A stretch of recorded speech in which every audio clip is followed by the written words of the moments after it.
एक भयानक सुबह अहमदाबाद के विजय मेडिकल कॉलेज हॉस्टल कैंपस में एयर इंडिया की एक प्लेन बोइंग 787 ड्रीमलाइनर आकर के क्रैश हो गया।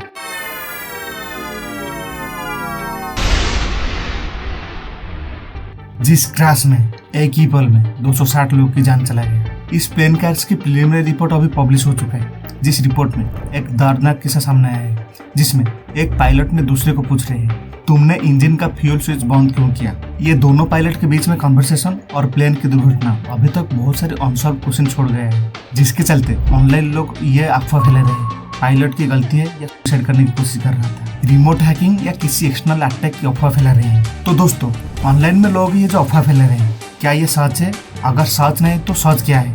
चलिए इस वीडियो में आज हम जानते हैं। दोस्तों, रिपोर्ट के तहत 12 जून 2025 में एयर इंडिया की प्लेन बोइंग 787 ड्रीमलाइनर दिल्ली से अहमदाबाद में आकर के लैंड करते हैं 11:17 पर, जिसका रजिस्ट्रेशन नंबर VTAN भी था। इंटरनेशनल सिविल एविएशन लॉ के तहत प्लेन उसकी जर्नी कंप्लीट करने के बाद क्रू स्पेशली जो पायलट है उनको प्लेन चलाने में क्या क्या दिक्कत आई वो एक रिपोर्ट में लिखते हैं। उस रिपोर्ट का नाम है प्लेन डिफेक्ट रिपोर्ट, और तुरंत रेस्पेक्टेड एयरपोर्ट की एयरक्राफ्ट मेंटेनेंस इंजीनियर उस प्रॉब्लम को ठीक करते हैं। 12 जून 2025 को जो पायलट दिल्ली से अहमदाबाद को प्लेन उड़ा के लाए थे वो प्लेन डिफेक्ट रिपोर्ट में ये लिखते हैं, प्लेन की स्टाफ बॉक्स STRC में कुछ प्रॉब्लम है। यानी कि स्टाफ का मतलब स्टेबलाइजर, पोस्ट का मतलब पोजीशन, STRC का मतलब ट्रांसड्यूसर, इसमें कुछ गड़बड़ी है। साफ साफ शब्दों में कहे तो एयरक्राफ्ट के पिछले जो स्टेबलाइजर लगा हुआ है उसमें कुछ प्रॉब्लम है। इस पायलट डिफेक्ट रिपोर्ट को देख करके तुरंत एयर इंडिया की on duty aircraft maintenance engineer ने इस प्रॉब्लम को ट्रबल शूट करके ठीक कर देते हैं और प्लेन को 12:10 पर रिलीज कर देते हैं उसकी नेक्स्ट उड़ान के लिए। जो जर्नी इंडिया के सरदार वल्लभ भाई इंटरनेशनल एयरपोर्ट अहमदाबाद से लेकर के लंदन वेस्ट ग्वातिक एयरपोर्ट तक था। अभी प्लेन में 230 पैसेंजर सवार होते हैं, जिसमें 13 बच्चे और 2 इंफ्रेंट्स थे, और 12 क्रू मेंबर सवार होते हैं प्लेन में, जिसमें 2 पायलट और बाकी फ्लाइट अटेंडेंट थे। उन पैसेंजर में से 169 Indians, 53 British, 7 Portuguese and 1 Canadian passenger सवार थे। जो पैसेंजर प्लेन में सवार हुए थे, किसी का ये पहला यात्रा थी तो किसी का दूसरा या किसी का तीसरा, किसी ने उसकी काम पर जा रहे तो किसी ने उसकी परिवार से मिलने के लिए जा रहे थे, लेकिन किसी को ये पता नहीं था उनकी ये लास्ट जर्नी था, सिवाय एक पैसेंजर को छोड़कर के। दोनों पायलट इस प्लेन को जो उड़ाने वाले थे उनमें से कैप्टन का नाम सुमित सुब्रवाल था।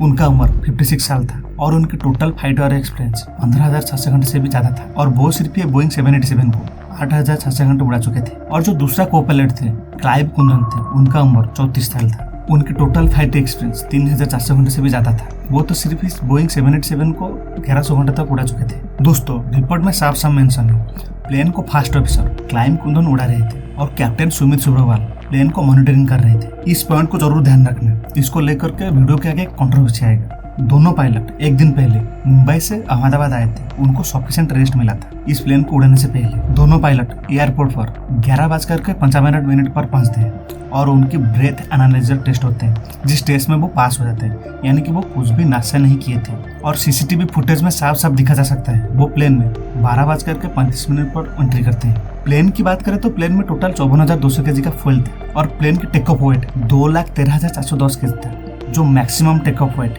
2,18,123 से कम था। यानी कि प्लेन की टोटल वेट उठाने की कैपेसिटी अंडर लिमिट था, और प्लेन में कुछ भी डेंजरस गुड्स नहीं था, जैसे कि कुछ भी एक्सप्लोसिव नहीं था। इस पॉइंट को जरूर ध्यान रखना, इसके बारे में भी हम आगे बात करेंगे। वेदर कंडीशन जैसे कि wind speed, visibility, cloud, temperature और अदर पैरामीटर एयरक्राफ्ट के लिए सुइटेबल था। एयरक्राफ्ट बे 34 से 1:18 पर निकला। टैक्सी क्लियरेंस 1:25 पर मिला। एयरक्राफ्ट को रनवे 23 में लाया गया 1:26 पर। टेकऑफ की क्लियरेंस यानी कि उड़ान की परमिशन 1:37 पर मिलते हैं। टेकऑफ क्लियरेंस मिलने के बाद एयरक्राफ्ट V1 स्पीड 153 नॉट्स यानी कि 223.356 km/h की रफ्तार को अचीव करता है। उसके बाद VR स्पीड 227.06 km/h रफ्तार को अचीव करता है। दोस्तों, ये मानो तो इस स्पीड से अब एयरक्राफ्ट को रोकना नामुमकिन है। अभी एयरक्राफ्ट उसकी मैक्सिमम स्पीड 180 नॉट्स यानी कि 333.36 km/h की रफ्तार से आसमान में उठता है 1:38 पर। तभी अचानक 1 सेकंड के अंतराल में एक के बाद एक फ्यूल स्विच कट ऑफ से रन पोजीशन का जाता है। आपके मन में सवाल आएगा, ये कट ऑफ और रन पोजीशन क्या है? देखिए, रन का मतलब जो प्लेन का इंजन है उसको फ्यूल सप्लाई होना, और कट ऑफ का मतलब फ्यूल सप्लाई बंद होना। जब इस स्विच को रन से कट ऑफ पोजीशन पर लिया जाता है तब फ्यूल सप्लाई बंद होने के कारण एयरक्राफ्ट उसकी एल्टीट्यूड खोने लगता है यानी कि उसकी ऊंचाई खोने लगता है। इस अहमदाबाद प्लेन क्रैश के इंसिडेंट में भी ऐसा हुआ था। जब दोनों इंजन को फ्यूल सप्लाई बंद हो जाता है तब दोनों इंजन बंद पड़ जाता है और धीरे धीरे प्लेन उसकी एल्टीट्यूड खोने लगता है और तुरंत एयरक्राफ्ट की Ram air turbine automatically deploy हो जाते हैं, जो प्लेन की हाइड्रोलिक सिस्टम को ऑन कर देता है, जिससे प्लेन को हाइड्रोलिक पावर मिलता है। बट यहाँ पर एक बात ध्यान देना, जब फ्यूल स्विच कट ऑफ हो गया था तब एक पायलट दूसरे पायलट से पूछते हैं why did you cut off, यानी कि तुमने फ्यूल स्विच क्यों बंद किया। दूसरे पायलट ने जवाब दिया I did not do so, यानी कि मैंने फ्यूल स्विच बंद नहीं किया। और दोस्तों दुख की बात यह है उसके बाद जो पायलट दोनों के बीच में कन्वर्सेशन उसको रिलीज नहीं किया गया है, जिसको लेकर के बहुत सारे अफवाह फैला जा रहा है। शायद इधर किसी को बचाने की कोशिश किया जा रहा है, बट डोंट वरी, अभी भी फाइनल रिपोर्ट आना बाकी है, उसमें सब साफ साफ पता चल जाएगा। और तो और कोई बाढ़ की एक्टिविटी नहीं देखा गया था, यानी कि बाढ़ इंजन में नहीं टकराए थे, बट इंजन बंद होने के कारण प्लेन धीरे धीरे उसकी एल्टीट्यूड खोने लगता है। बट तभी एक चमत्कार भी दिखाई देता है, एक के बाद एक दोनों इंजन स्टार्ट हो जाता है, यानी कि फ्यूल सप्लाई स्टार्ट हो जाता है इंजन को। फ्यूल सप्लाई के कारण फर्स्ट इंजन अब ठीक हो जाता है, यानी कि वो कंप्लीट फंक्शन करते हैं। बट सेकेंड इंजन उसकी कोर स्पीड को अचीव नहीं कर पाता है, जिसकी वजह से सेकेंड इंजन शटडाउन हो जाता है। और ठीक 1:39 एंड 11 सेकंड पर पायलट ने 3 बार mayday mayday message air traffic control office में भेजते हैं। जब इस साइड से एयर ट्रैफिक कंट्रोल ऑफिस ने इस कॉल सिग्नल को इंक्वायरी करके प्लेन के साथ कनेक्शन बनाने की कोशिश करता है, तब उस साइड से और रेस्पॉन्स नहीं मिलता है। और एयरपोर्ट की बाउंड्री के बाहर बहुत सारे काले धुआं आसमान को कोहरा करते हुए दिखाई देता है, यानी कि प्लेन उसकी उड़ान के सिर्फ 32 सेकंड के अंदर आरजे मेडिकल कॉलेज की हॉस्टल में जाकर के क्रैश हो चुका था। दोस्तों इस एयर एक्सीडेंट इतना इम्पैक्टफुल था कि आप इस इमेज से साफ साफ दिख सकते हैं। आरजे मेडिकल कॉलेज के कैंपस में एयरक्राफ्ट की मलबा 1100 फीट से लेकर के 400 फीट तक बिखरी हुई पड़ा है। प्लेन में जितना पैसेंजर और क्रू सवार थे उनमें से सिर्फ एक की जान बच पाई, विश्वास कुमार रमेश ने। वो इमरजेंसी एक्सिट गेट की 11A सीट में बैठे थे। दोस्तों जो plane RJ medical college hostel के कैंपस में क्रैश हुआ तब शायद हॉस्टल में लॉन्च के टाइम था। ये बिखरी हुई प्लेट से ये पता चलता है। जिस क्रैश में ग्राउंड में 19 लोग की जान चला गया और 68 लोग बुरी तरह से घायल हुए। और मृतकों को टाटा ने 1 करोड़ रुपीज देने की घोषणा की। दोस्तों lonely survivor Indian origin British nationalist विश्वास कुमार रमेश ने ये बोलते हैं एट फर्स्ट मैं सोचा मैं मर चुका, बट लेटर मुझे ये रियलाइज हुआ मैं अभी जिंदा हूँ। मेरे सामने एयरक्राफ्ट में एक ओपनिंग देखा, मैं जैसे तैसे करके मेरा शरीर से सीट बेल्ट हटाया और मेरा नी और हैंड की मदद से मैं उस ओपनिंग के पास आकर के मेरा शरीर को धक्का दे दिया, जिससे मेरी जान बच पाया। वो ये भी बोलते हैं मेरे सामने लोगों की जान जा रहा था बट मैं कुछ नहीं कर पा रहा था। एक्सीडेंट के बाद तुरंत रेस्क्यू ऑपरेशन चलाया गया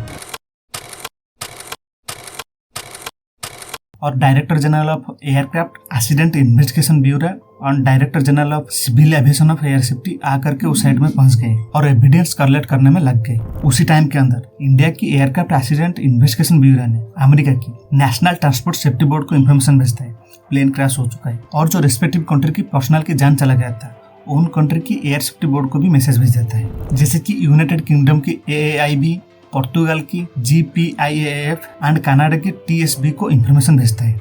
और उसके बाद अमेरिका से कुछ representative from national transport safety board, Boeing, general electrics and federal aviation administration से आकर के इंडिया में पहुंचते हैं 15 जुलाई 2025 को फॉर इन्वेस्टिगेशन। उसके साथ यूके की एयरक्राफ्ट एक्सीडेंट इन्वेस्टिगेशन ब्यूरो से कुछ रिप्रेजेंटेटिव आकर के इंडिया में उतरते हैं और ये सारे रिप्रेजेंटेटिव भारत के डायरेक्टर जनरल AAIB के साथ मिलकर क्रैश के साइट विजिटिंग करके देखते हैं और एविडेंस ढूंढ करके इन्वेस्टिगेशन में मदद करते हैं। भारत की इन्वेस्टिगेशन टीम में investigation incharge Sanjay Kumar Singh, chief investigator mister Jasvir Singh, investigator mister Vipin Bheru Barakota, mister Bhel Raghavan के एंड मिस्टर वैष्णव कुमार थे। उनको इन्वेस्टिगेशन में असिस्ट करने के लिए experience pilot, engineers, aviation medicine specialist, aviation psychologist and flight record specialist थे। टीम ने सर्च करते करते उनको दोनों ब्लैक बॉक्स मिल जाते हैं, यानी कि अब सारे राज खुलने वाला था। 2 ब्लैक बॉक्स यानी कि एक प्लेन की टेल सेक्शन में और एक फॉरवर्ड सेक्शन में लगाया जाता है, जिसको बनाने के लिए titanium and high strength steel को यूज किया जाता है,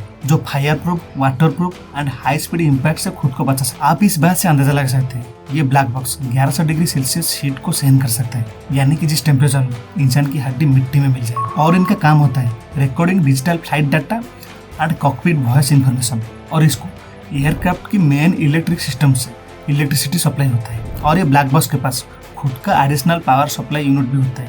अगर कुछ इंसिडेंट की वजह से एयरक्राफ्ट की इलेक्ट्रिसिटी बंद हो जाता है तो ये खुद की एडिशनल पावर सोर्स को यूज करके इन्फॉर्मेशन कलेक्ट करता है। जब इन्वेस्टिगेशन टीम को ब्लैक बॉक्स मिल जाता है तब इसको अहमदाबाद से दिल्ली की AIIB फैसिलिटी को भेजा जाता है 24 जून 2025। जब black box Delhi AIIB facility में पहुंचता है तब उसका कंडीशन ठीक था। अब उसमें से रॉ डाटा को डाउनलोड किया जाता है, जिसमें अप्रोक्सीमेटली 49 आवर्स की flight data and 6 complete flight की डाटा अवेलेबल था। और उसके बाद प्रिलिमिनरी रिपोर्ट पब्लिश होता है। प्रिलिमिनरी रिपोर्ट में स्पेशली पायलट दोनों के बीच का कन्वर्सेशन और फ्यूल स्विच के बारे में पता चलता है। पहले नजर डालते हैं दोनों पायलट के बीच के कन्वर्सेशन के ऊपर। एक पायलट ने दूसरे को पूछते why did you cut up, यानी कि तुमने फ्यूल स्विच क्यों बंद किया।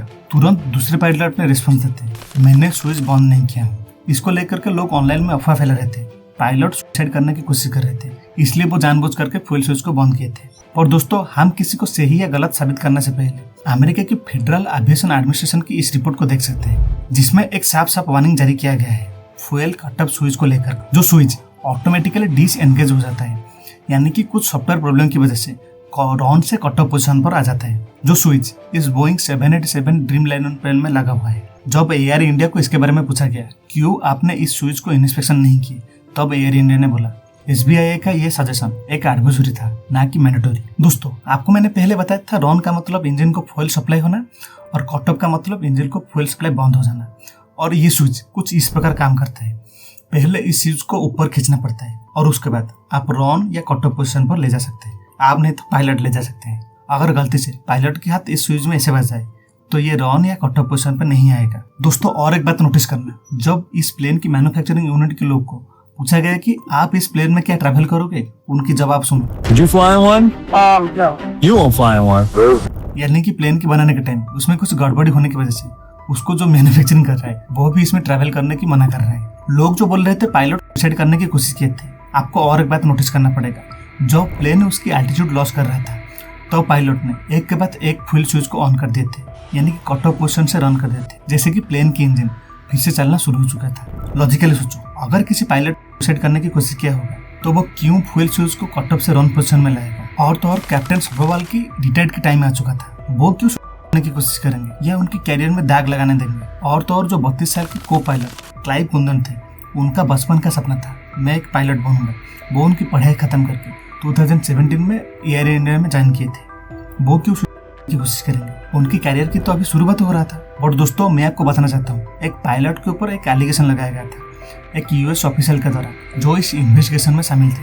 वो उनके नाम को छुपाते हुए ये बोलते हैं ये कि कॉकपिट वॉइस रिकॉर्ड से हमको ये सजेशन मिलता है कैप्टन ने फ्यूल स्विच को रॉन से कटअप पोजीशन में लाए थे, क्योंकि को पायलट तो प्लेन उड़ान में एंगेज थे, उनकी हाथ तो खाली नहीं होगा। अगर किसी का हाथ खाली होगा तो वो कैप्टन का होगा, क्योंकि वो प्लेन को मॉनिटरिंग कर रहे थे, तो वो ये काम किए होंगे। और दोस्तों, यहाँ पर और एक बात ध्यान देना पड़ेगा, हम आधा आधा कॉकपिट वॉइस रिकॉर्ड से किसी को दोषी ठहरा नहीं सकते। क्या यह भी हो सकता है शायद कंपनी को बचाने के लिए निर्दोष, प्रतिभाशाली, दक्ष पायलट के ऊपर एलिगेशन लगाया जाता है। फाइनल रिपोर्ट आने की हमको इंतजार करना पड़ेगा, हम किसी के ऊपर ऐसे एलिगेशन नहीं लगा सकते।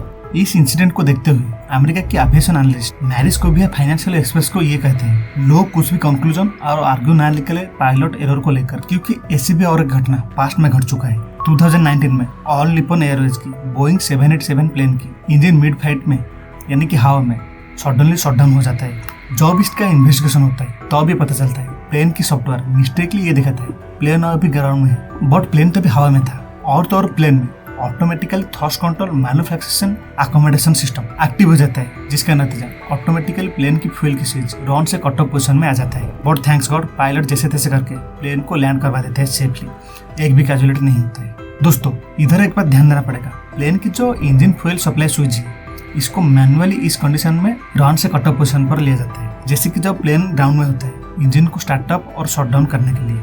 और तो और प्लेन जब हवा में होता है इस स्विच को कटअप किया जाता है पायलट के द्वारा। अगर इंजन में आग लग जाता है या इंजन फेल हो जाता है तो अब इस स्विच को कटअप किया जाता है। और एक अफवाह फैला जा रहा था प्लेन को एक्सटर्नल अटैक की कुछ धमकी मिला था, बट रिपोर्ट में ये साफ साफ लिखा गया है प्लेन में कुछ डेंजरस गुड अवेलेबल नहीं था, यानी कि कुछ भी एक्सप्लोसिव अवेलेबल नहीं था। तो दोस्तों, ये थी पूरी कंप्लीट प्रिलिमिनरी रिपोर्ट जो एक्सीडेंट के 30 दिन के अंदर रिलीज किया गया है। अभी मेन रिपोर्ट को बाकी है जो 1 साल के बाद आएगा। आशा है इस रिपोर्ट में सब कुछ खुलासा हो चुका होगा। सो दोस्तों, तब तक कुछ भी झूठ अफवाह मत फैलाए और कुछ भी झूठ अफवाह के ऊपर यकीन नहीं करें। इस वीडियो की तरह मैंने और एक वीडियो बनाई है सुभाष चंद्र बोस की डेथ मिस्ट्री को लेकर के, चाहे तो आप इस वीडियो को चेक कर सकते हैं। सो मिलते हैं अगले वीडियो में। नमस्कार।